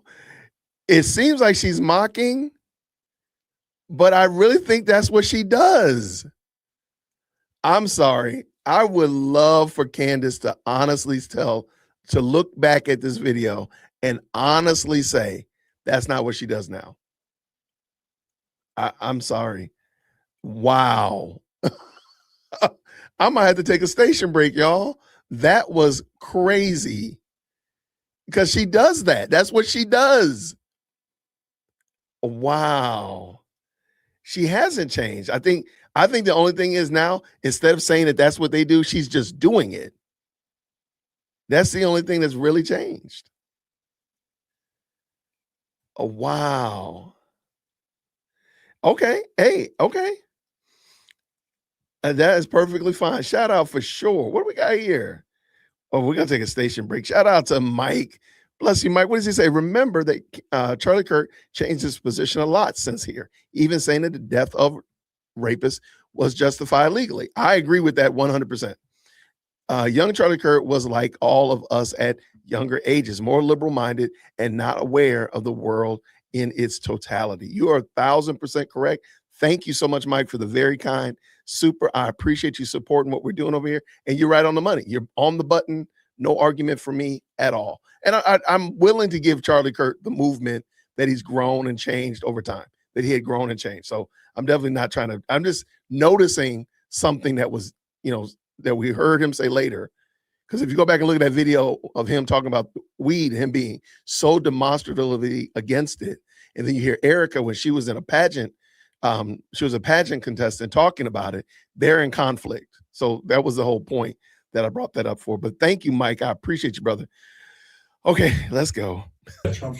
And from a scientific point of view, for when people hear that, they back away. They do, and they won't ask her tough questions because a man does not want to attack a toddler female. So the strategy behind it, this is the truth. The strategy behind it is actually sickening. There's something about it that grosses me out, and I hit hard on it. And we need to, when we go on college campuses, talk more about it, in my opinion, because if she sat across from me, she knows I'd go right in, which is why she doesn't want to debate me. She doesn't want to debate you. She doesn't want to debate any conservative. Actually, it's so interesting you say this. When has Candace been willing to debate? Like a fair debate, not just an argument, but a real, true debate. Wow. Candace, I did some research. She has never done an interview with somebody on the center right. Of course not, because I want you to think about that. She's a sitting congresswoman with 3 million Twitter followers who's releasing this nonsense Green New Deal, has never been challenged by a journalist that's on the center or center right. We got a ton of questions about her. You and I got a ton of questions about her. And by the way, this is the one thing I will say, and I want your opinion, Candace, on this, and I think I agree, is I don't know if we should ignore her or not, because she's getting a lot of traction. You saw it in the questions. No, and she's really good at social media in the same way that I'm really good at social media. And there's no question about it. But I think that people are fearful of her because they think, what if one day she becomes president? She never will, because in order to become president, you do eventually have to debate. She avoids debating like the plague because she actually is not smart. Yes. So somebody that thinks that there's 4 chambers of Congress is not going to debate on a stage and win. So she's not going to go far and be the president one day, but she is going to push ideas to a younger audience because she's able to sell them in a way that seems palatable on social media. Sure. So that's the harm. I maybe will move to Brooklyn and run against her. Well, I think you would win. I just have fun debating her. Well, I would. So a Democrat that could be a value is Bloomberg. Let me tell you what. Absolutely correct. He is not a leftist. He's so wrong on climate change. He's just wrong. He wants to control other people's lives. But he does generally believe in markets. Mm-hmm. I mean, he has built. So. I sure hope that would be fun. My whole life is a lie. Okay, great. Sell your Bloomberg journals, boy. I mean, I don't think he wants to radically redefine America. I really don't. But here's why I think he could be of value. He has enough ego to spend $150 million to try to moderate the Democrat Party, and they will become more radical because of that. Interesting. And I think it would start a Democrat civil war because in a very special way, and their radicalism will show where they'll say, you're not allowed to talk about this, Mayor Bloomberg, because you're a white billionaire. Right. Wow. And so we're effectively actually coming up with the same answer. That's right. No, we're coming at it from different ways. People that break up the party in a weird way and actually expose and put a light. The radicalism that's within their ranks. Yeah, exactly. And because Mayor Bloomberg, he lives in the Democratic Party of the 1970s. Right. He doesn't, I don't even think he realizes what the Democrat Party has become. No. And actually and Howard Schultz is like, Coffee Man has no idea what's going on right now. He's like, I research my positions. Right. I try to be moderate. He's getting like booed, like, screw you, Coffee Man. It's like, and so I would love to see both Howard Schultz and Mayor Bloomberg and even Tom Steyer have a billionaire contest of who could finish third in Iowa. Right. I love it. This goes right into the next question, I think, pretty well. Are there any areas where capitalism does not work? Well, I think capitalism is wrongly blamed for certain societal injustices. The answer is, are there externalities in a market that sometimes need to be addressed? The answer is, of course. Of course. I am not an anarcho-capitalist. Right. I am not. Some people are. I am not. Nor was Milton Friedman. Right. There are certain people that wrote on anarcho-capitalism throughout the 20th century. I am not one of those people. So you and I both believe in the Sherman Antitrust Act. Right, exactly. I mean, that shows you when capitalism goes too far and that we don't have limited government, which we do believe in at Turning Point USA. We believe in a limited small government to protect us from, this radical capitalism, which is when the Baron robbers came in and they were able to create these monopolies, which kept people out, and that actually isn't fair capitalism. Totally. The little guy can't compete with the big guy because they just keep swooping up all the smaller companies. Yeah, and I don't think we should worship capitalism. I think we should have a reverence for markets. Right. And markets are embedded in the idea of markets are entrepreneurs. That's correct. And so whenever competition. Right. So let's use Google, for example, right now. It should be broken up. Yeah, I agree with you. So why do we want that? Well, first of all, the Sherman Antitrust Act went after Standard Oil for owning 47% of the oil market. Okay. Prices were going down and all that, but still they said there was something wrong with it. I agree with that. Okay. Google has 88% of the search market right now. I don't know how they're not being touched. And PragerU is fighting like hell against Google. Right. And good for you guys for doing that. This is why I love PragerU. Totally. To stand up to Google is a big deal. So if you believe in equal application of the law, which is a conservative value, it shouldn't be like, okay, Standard Oil and Microsoft in the 1990s. You remember Microsoft went through a huge Sherman Antitrust Act lawsuit against Apple. And essentially they were broken up. They had to give money to Apple and actually led to the rise of Apple significantly in the 1990s. Nevertheless, I think, here's what I will say though. I will say capitalism gets blamed for a lot of the ails of cronyism. Right. Yes. I will say we are both totally against crony capitalism. Totally against it. Right. And so the left will misrepresent capitalism as cronyism. Right. Insider access deals we hate. Inefficient corporations bailing out Wall Street, bailing out the auto industry, and bailing out the banks. Against it. Totally against it. And by the way, I think that some of the Wall Street bankers, based on the laws that are written, should have went to prison. Right. I mean, of course they should have gone. I mean, right. What's the movie? The Big Short. The Big Short. Yeah. Nobody got in trouble. No one went to prison. No one went to prison. Well, and by the way, Fannie and Freddie people should have went to prison too, which are the government agency. I mean, so look, I think we can have some agreement with people on the left with stuff like that. But where I really reject, and it really makes me angry, is when they say, well, this is because of capitalism. Well, look, there's nothing capitalistic about Amazon searching for $100 billion contract from the Department of Defense. That's not capitalism. No, that's cronyism. Yeah, that's cronyism. It's Jeff Bezos, who owns the Washington Post and buys off all these politicians, that he gets a $100 billion contract. Right. So he's someone that should be investigated. So you may have been wondering when this took place. This video took place on May 5th, 2019. And you're like, well, maybe you were wondering also. I'm sure you might have been. You might be wondering, well, when was Candace let go from Turning Point USA? And this is the part that's got me really confused. Her resignation was announced on May 1st, 2019. And this interview is on May 5th. I don't know. I'm looking around some more to make sure I'm not missing something. So that's why it seems odd to me that Candace keeps talking about Turning Point as if she works there. She keeps saying we, Turning Point, us, Turning Point, and such of that nature. And I'm like, why does she say that? Even Charlie has mentioned it. kind of said like us at Turning Point. She doesn't work at Turning Point. She works for PragerU. And I'm wondering what, like, this was talk about like a parachute. Like she just like left from TPUSA and walked across the street to PragerU. I don't think PragerU's in Nashville. You get my point though. This is very interesting. It was pre-recorded, but it's actually she was working for PragerU. That's what I'm saying. So whenever did they pre-record it before she got fired? I don't think that wouldn't make sense. I mean, maybe, I guess you can maybe say that. It is that I don't think that would make sense. That would seem like there would be a little bit of because there was also that big brouhaha about her and the failed art student of Germany. So it just seems odd. But let's bring this in. We're almost done, by the way. Shout out to the best live chat on the internet. Let's go. Why has this young generation taken such an entitlement belief? Wow. What a great question. I have a theory on it. So I'll do my theory and I'd love to hear yours, if that's okay. Yeah, so I think you have to ask yourself, why would someone want to be entitled to something? Well, you want to believe you're entitled to something if you believe you're a victim. And where does victimhood come from? It comes from the softening and the weakening of an entire generation. Correct. And so when a generation never has to go through any sort of what's the nothing. We did no Great Depression, no That's war. Exactly right. We've lived through nothing. Millennials in America are the most spoiled individuals on the face of the planet. They have it better than anyone else in the history of the world. Which is why they feel they're suffering so much. That's right. That's right. They've never been through any sort of what's the word I'm looking for. Adversity. That's the word I'm looking for. My goodness, it took me 2 minutes to get there. They've never been through any sort of adversity. Okay. And their idea of it. Okay, so I've looked it up.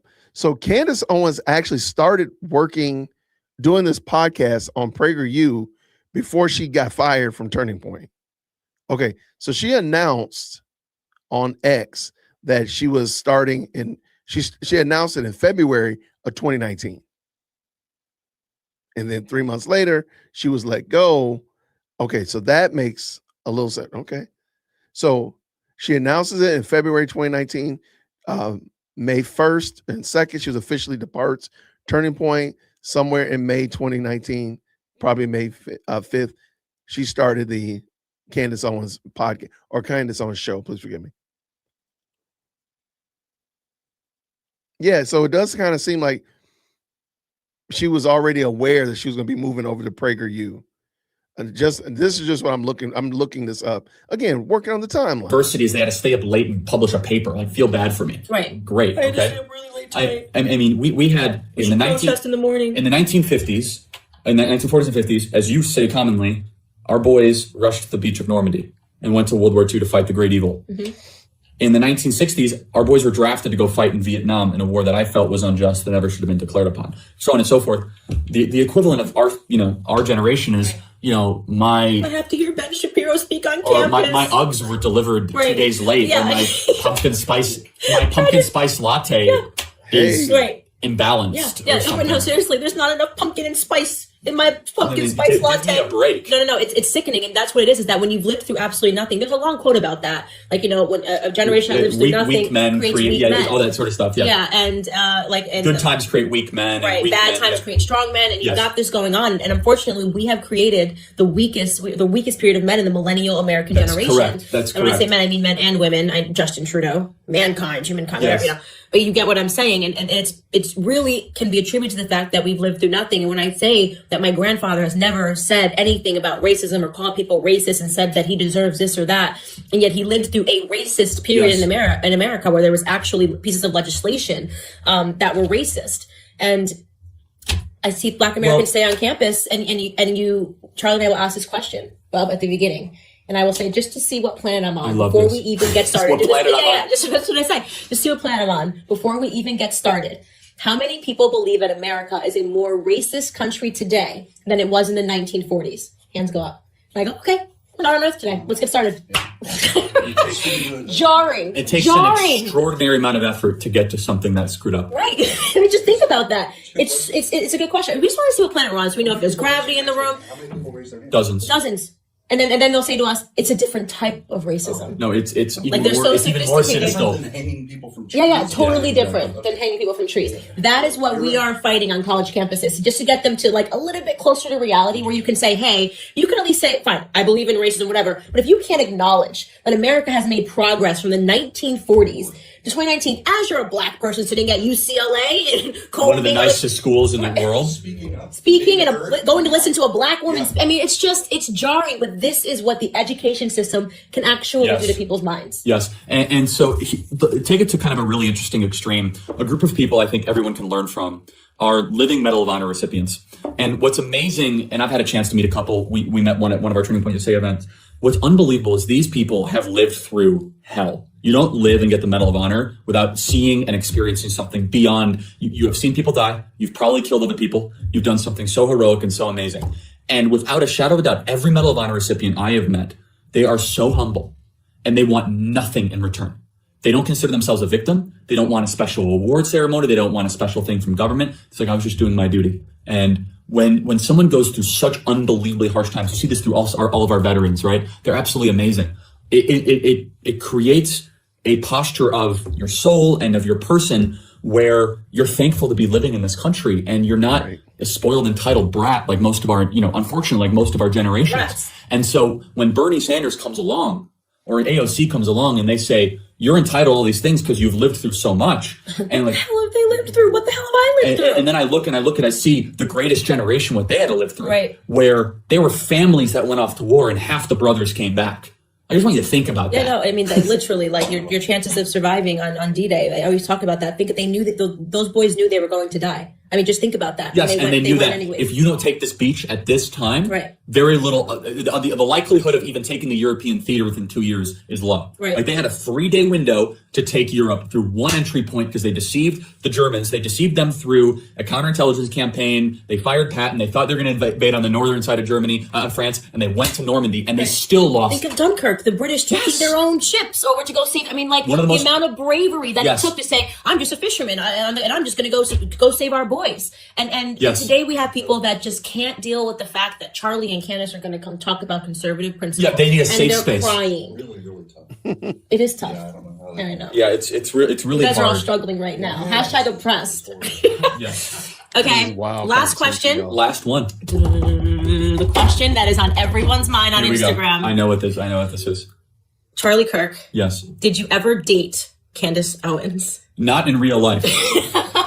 So we kept the fake relationship going for some time. Is that correct, Candace? Going strong. But Candace Owens is engaged now, which is amazing, to a wonderful man. And I thought we were going to get such, like, when I announced my engagement, my fiance, we were expecting such, like, horrible comments, but actually they all went to Charlie. Charlie got trolled the hardest. It was all me. They were like, it was exclusive Charlie was to me. friend zoned. Charlie. Yes, Charlie was sold a pack of lies Candace this entire is cheating time. on Charlie. Yeah, like Charlie's so sad and heartbroken. Charlie's being all these sorts of things. So the answer is no. No, but Candace is my dearest friend in the world, and I couldn't be happier for we know way too much about each other. That's correct. We're like brother and sister. We have gone through so much, and everything from going to the embassy, move in Jerusalem, from going to driving from San Francisco to LA just because I was driving. I was driving. Let's be very clear about this. She was riding. She was passengering. Is that a word? We'll make it one. But getting kicked out of a restaurant in Philadelphia. That was fun. And that was really something. To being heckled at campus events, all sorts of fun things. Right. It's been quite a journey, and we wouldn't trade it for the world. No, it's been a wonderful journey. Staying on the dating thing, so we have this section now that comes, like I get texts from all the staff while we're in here. Oh my God, that's amazing. Oh, and here it comes. Are they watching? Yeah, some of them are watching, and I got to get these questions in. I may not be here next week, so okay. These are important ones. Okay, so on that thing, one of them is actually, do you date, and what's your I hold it very close to my chest, but I am in a relationship. Okay. The world will know soon enough, but I'm unavailable. I will say this. I will yield to my attorney. Yes, Charlie dates. Charlie has a girlfriend. Okay. I absolutely love her. I adore her. And she's known about our, like, everyone was thinking Charlie and I were dating. Charlie had a girlfriend. Oh, now we know. This is why Candace took down this clip. This is why. The last 10 minutes of it. That's what it is. That's why she took it down. Oh, I hold it very close to my chest, but I am in a relationship. The world will know soon enough, but I'm unavailable. I will say this. I will yield to my attorney. Yes, Charlie dates. Charlie has a girlfriend. Okay. I absolutely love her. I adore her. And she's known about our, like, everyone was thinking Charlie and I were dating. Charlie had a girlfriend. Everyone was thinking that Charlie and I were dating. I had a boyfriend. She really is a wonderful human being. Oh, thank you. And yeah, she's extraordinary. we try to keep our private lives a little more private, just because look, the opposition is so vicious. Right. So now in time, the world will know. Yeah. So the second question, will you ever run for office one day? The honest answer to this is I really have no plans to do that. Charlie will be president one day if I don't run against him. Oh, wow. Well, that would actually be quite funsies. fun. I know, it would be fun. We can clear the field. Yeah, I know. No, but look, this is the honest thing. I love my life. I love what I get to do. And Candace would think the same thing. People are always trying to push us to run for things. Yeah. We enjoy the freedom. We enjoy the flexibility. We're around a lot of congressmen and senators. I just don't see them moving the dial at times. I don't. I think we're able to box harder from the outside. I mean, the stuff that I'm able to say and do, I'm not limited because we can go to London and start Turning Point UK when we do stuff like that. Right. You know, that's exactly right. But I will say, I think that we both agree that we want to mimic the president when he was in his 20s. And someone asked him that question, and he said, if my country ever needed me, I would step up to the plate and I would run. I think we feel the exact same way. Totally. But do I have plans to get my whole life torn apart for sport? No, exactly. And look, I think it's interesting because they're mentioning Turning Point UK as if it doesn't exist. Did you pick that up? I don't know. Maybe I'm missing it. I'm trying to do my little timeline over here at the same time. But Turning Point UK, well, Charlie and Candace went to the UK for that Turning Point event in December 2018. That's when Candace met George Farmer. I guess they went like on the 1st or something like that, or the 2nd, because like 18 days later, George Farmer is proposing to Candace, and they got engaged in December 29th, 2018. But I thought Turning Point UK was already in, thriving at that point. Maybe I missed it. If somebody has a better reminder of, this timeline, I'm just relying on my memory. Y'all know how that is, right? Let's finish this up. Let's go. We're in the culture war business right now, and that's the most important thing. And being another R or D in a certain column, I'll never be a Congress person. Right. What interests me a lot more is changing, the ideological predisposition of an entire generation towards their view of America. Like that really fascinates me, and we're doing it. Like and how many times, Candace, have we heard where people come up to us, we get messages, I used to be a liberal, but now I'm a conservative because of what you have said. Yeah, that's so and when I hear and I see that, there's nothing more fulfilling than that. That's more fulfilling than running for office and winning. To hear that once, we hear it thousands of times a year. It's the best thing. The videos are just so straightforward. The conversion story is something that is so powerful. Yeah, so is there anything personal or private? What's your deepest, darkest secret? Oh, here we go. We're getting No, we do. What's like you have to say something that like you don't want everyone to know. I'm allergic to gluten. No, you're not, Charlie. Stop ordering your generic salad. See, I'm allergic to gluten. No, it's not. Yes, that's my I'm celiac. No, it's not his deepest, darkest secret. Deepest, darkest secret. I don't know. I have to think about that. Okay, so is there anything personally or professional that you were on one side at one time in your life and you switched over and went? Notice Candace did not give something her deepest, darkest secret. She wanted Charlie's deepest, darkest secret. She even caveated it. Tell us what you don't want anybody to know. But she herself did not tell what was her deepest, darkest secret. Maybe she will. That would be the abortion. And why? Yeah, talk about that. Yeah, I was adamantly pro-choice in my youth because the school system taught me that I should be pro-choice, and they pretended it like it wasn't. You learn in textbooks that it's not a baby. And it's not a baby until I think they'd say like 3 or 4 months. Sure. In health class, you learn this, and they would show you stuff about, how miserable a child's life was going to be if you weren't financially stable enough. So there's a little brainwashing that takes place. And so I felt like the whole my body, my choice, and like if the right thing to do was to not have the baby since it's not a baby yet, which is now I know is a bunch of crap and it's dishonest. And I obviously understand the abortion rates, but I was so pro-choice. I mean, I wasn't like out marching for it, but I didn't believe that it was a baby at all. So I want to do as much as I can to help people understand that they are being effectively brainwashed in school to disregard a human life. Yeah, I look like they're marketing evil. They literally are marketing evil, and it's very easy to market evil to a child's mind. Yeah. Mine would probably be, I remember being in middle school when the Iraq war was ramping up, and being this solo conservative, I found myself having to defend the Iraq war. And I would always, it's great and all this. And I've had a total transformation. I think it's one of the biggest mistakes in American history that we invaded a sovereign nation that was essentially holding Iran in check, right. that we spent $1 trillion, lost 5,000 American lives, and the country's worse off now than it was before we got into it. Right. And I think what it did is it allowed me to go on a path of, maybe I don't have to agree with everything that Republicans and conservatives do, right. that we can think independently, that you can have your own viewpoints on things.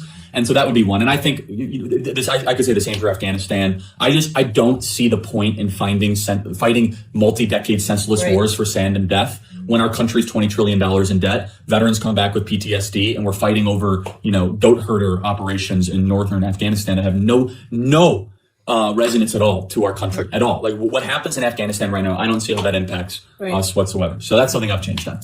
I'm going to wrap this by asking you one question. And I always say to everyone at the end of these episodes, which is that if you could leave one thing on the table here that could launch a vibration, one idea yes, that you could leave to the entire world, what would it be? But here's the thing. You have 2 minutes. And I'm going to stop you, and the show ends right when I say right. Bub will stop you. You get 2 minutes. But it's funny, she's not answering that question. Hold on a second. A couple seconds to think. No, this is too much. This is like I need like an attorney or something for this. Like, in 8th grade, you were reading books. Yeah, no, this is too much. My whole life has come to this moment. Believe this. Is there notes or something? Right, no. I didn't come prepared to this. Hold on. I got it. Go. Okay. Hello, people. Hello, world. Hello, world. I'm supposed to leave a vibration for you right now. Can I get my 2 minutes back? That's a very weird conversation. Okay, here's the thing. The one thing that I would love to be released into the ether is so don't defend something just because your quote unquote ideological or political team does it. I said this earlier, but thinking independently, thinking for yourself through a series of core principles.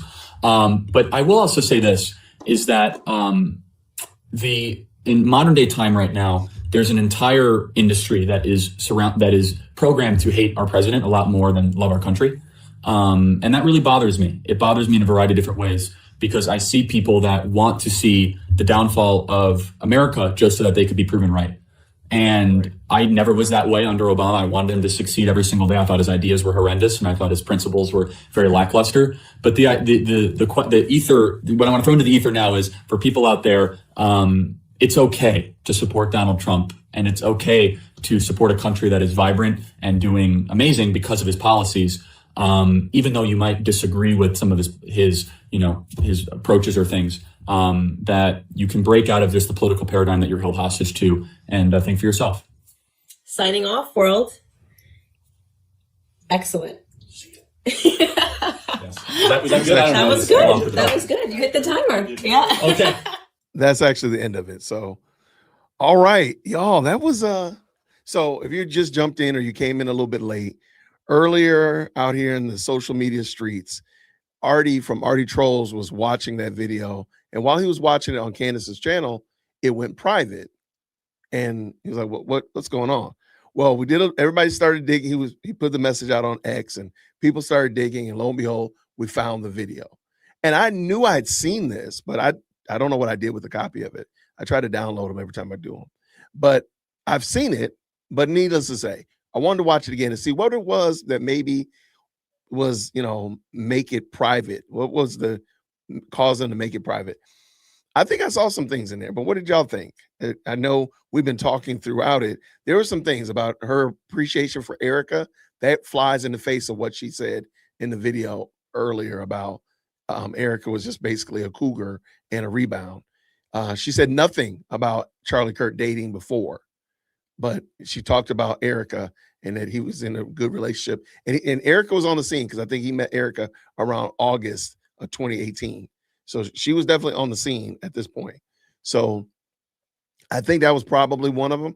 But then also there's a lot of other inconsistent statements that Candace made, and as well as a lot of the things that Candace was accusing people of. I know I've said this before, like 93% of the stuff she says is really projection. The stuff she was saying, and now seeing that she has basically started doing 100% what she said she was against, is crazy work. So that's what I think it was. Shout out to the best live chat. What did you say here? How are you, Susan? Good to see you. Well, thank you so much, Dan. I think you're talking to me. Shout out to y'all. I think this was very interesting. And again, I do want to make sure I am aware that Charlie Kirk was like 22, 23, 24 years old. he was a young guy. So I'm not at all on Charlie Kirk's neck about the things that he said about the Trinity. And I'm actually going to bring up a video to explain why I was saying that his analogy about God being like water was going to be problematic. I'm gonna bring this in because a lot of you all, just so you understand where I'm coming from. But I thought that was I thought it was good. I do believe that it showed maybe Candace in a more authentic position. I don't think that the Candace that we see today is authentic. I do think that Candace that we see today, that we saw yesterday dealing with Victor Marx, I think that Candace is contrived. I think that one is as she said earlier, like an angry person. I think that's who she is. Because she doesn't have a grounding in reality of scripture, I do think that she's angry. Now, I will say this also, because I know I said before about the whole thing about debating. If you can send me a video of Candace doing a formal debate with somebody, not just the yell back and forth like she did with Blair White, or like even what she did with Victor Marx yesterday. If you can show me like a real bona fide debate, I would love to see it. Email management for sure. Okay, let me help you out. I'm gonna bring this in. This is just the Lutheran satire about the Trinity and bad examples. Okay, bad analogies. Let's go. Green hearts in the chat when you can hear.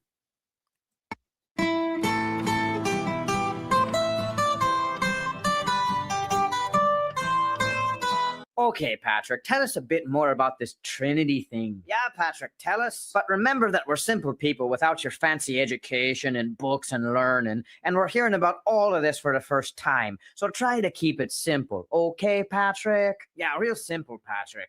Sure, there are 3 persons of the Trinity, the Father, the Son, and the Holy Spirit, yet there is only one God. Don't get what you're saying here, Patrick. Not picking up what you're laying down here, Patrick. Could you use an analogy, Patrick? Sure, the Trinity is like water, and how you can find water in 3 different forms: liquid and ice and vapor. That's modalism, Patrick. What? Modalism, an ancient heresy confessed by teachers such as Noetus and Sibelius, which espouses that God is not 3 distinct persons, but that he merely reveals himself in 3 different forms. This heresy was clearly condemned in Canon 1 at the First Council of Constantinople in 381 AD, and those who confess it cannot rightly be considered a part of the Church Catholic. Come on, Patrick. Yeah, get it together, Patrick. Okay, then the Trinity is like the sun in the sky, where you have the star and the light and the heat. Partialism. Oh, Patrick. Come on, Patrick. That's Arianism, Patrick. Arianism? Yes, Arianism, Patrick. A theology which states that Christ and the Holy Spirit are creations of the Father and not one in nature with him. Exactly like how heat and light are not the star itself, but are merely creations of the star. That's a bad analogy, Patrick. You're the worst, Patrick. All right, sorry. The Trinity is like this 3-leaf clover here. I'm going to stop you right there, Patrick. Yeah, hold your horses, Patrick. You're about to confess partialism. Partialism? Yes, partialism, a heresy which asserts that the Father, Son, and Holy Spirit are not distinct persons of the Godhead, but are different parts of God, each composing 1/3 of the divine. And who confesses the heresy of partialism? The first season of the cartoon program Voltron, where 5 robot lion cars merged together to form one giant robot samurai, obviously. I've never heard of Voltron. Of course you haven't. It's not going to exist for another 1,500 years now, Patrick. Yeah, get with the program, Patrick. I mean, really, Patrick. I'm going to stab you in the face, Patrick. Okay, that was probably a bit much. All right, I'll try again. The Trinity is like how the same man can be a husband and a father and an employer. Modalism again. All right, then it's like the 3 layers of an apple. Partialism revisited. Fine. The Trinity is a mystery which cannot be comprehended by human reason, but is understood only through faith and is best confessed in the words of the Athanasian Creed, which states that we worship one God in Trinity and Trinity in unity, neither confusing the persons nor dividing the substance, that we are compelled by the Christian truth to confess that each distinct person is God and Lord, and that the deity of the Father, the Son, and the Holy Spirit is one, equal in glory, co-equal in majesty. Well, why didn't you just say that, Patrick? Yeah, quit beating around the bush, Patrick. Now let's all put on some giant green foam hats, get riotously drunk, and vomit in the Chicago River to celebrate our conversion.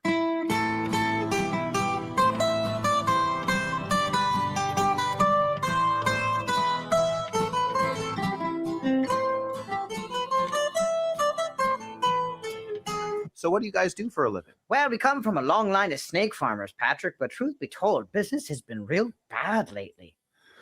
Oh. Yeah, about that. Shout out to Lutheran Satire. I really appreciate them. All right. So that was, I thought was going to be fun. So I just thought it was a good way to look at what Charlie was talking about the Trinity. And I just thought it would be fun to do that. I did drop the link to Lutheran Satire in the chat. You can definitely check them out. They have a lot of videos around different topics and such like that. And they are definitely not taken seriously. They want to make you laugh. So anyway, shout out to the best live chat on the internet. Thank you all very much for rocking with me. I know this was an impromptu live stream. Some people said they didn't get the notification because I just was going live. I said I was going to do it later, but then my daughter, who's a brand new driver, wants to go drive tonight. And now she's saying stuff like, Dad, I'm going to go to the store. I'm like, how are you going to get to the store? I can drive.